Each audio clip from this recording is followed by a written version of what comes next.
የስኮላርሺፑን የሙሉ ዓመት የትምህርት ወጪ የሩሲያ መንግስት ይሸፍናል። ሩሲያን ሃውስ የሩሲያ መንግስት በማንኛውም የትምህርት መስክ በሩሲያ ትምህርት የመከታተል ፍላጎት ላላቸው ተማሪዎች ስኮላርሺፕ ማመቻቸቱን አሳውቋል። ስኮላርሺፑ የሩሲያ መንግስት ለ155 የባቸለር ማስተርስ እና ፒኤችዲ ተማሪዎች በማንኛውም ፊልድ እንዲማሩ የፈቀደው ነው። ባለፈው ዓመት ለ100 ተማሪዎች ተፈቅዶ የነበረው ስኮላርሺፕ በዘንድሮ ዓመት ቁጥር ወደ 155 ተማሪዎች ከፍ የተደረገ ሲሆን እንደ አመልካቾች ብዛት የሩሲያ መንግስት ቁጥሩን ከዚህም ከፍ ሊያደርገው እንደሚችል የሩሲያ ሳይንስና ባህል ማዕከል አሳውቋል።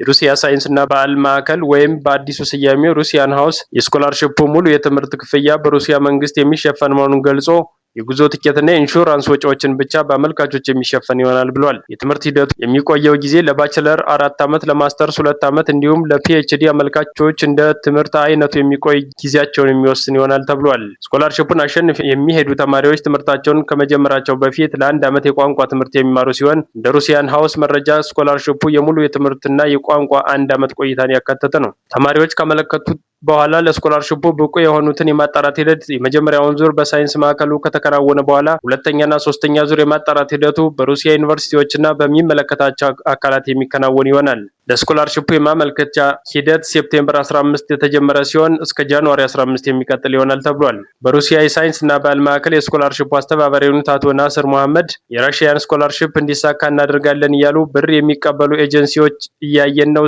ያሉ ሲሆን በስኮላርሺፑ ዙሪያ ህጋዊ ሰውነት ያለውና የሚያስተባብረው የሩሲያ ሳይንስና ባህል ማዕከል ብቻ መሆኑን አሳውቀዋል። አስተባባሪው አመልካቾች ለማማከርና ለተጨማሪ መረጃ ከሰኞ እስከ ዓርብ በስራ ሰዓት ወደ ማዕከሉ በመደወል መረጃ በነጻ ማግኘት እንደሚችሉ ገልጸዋል።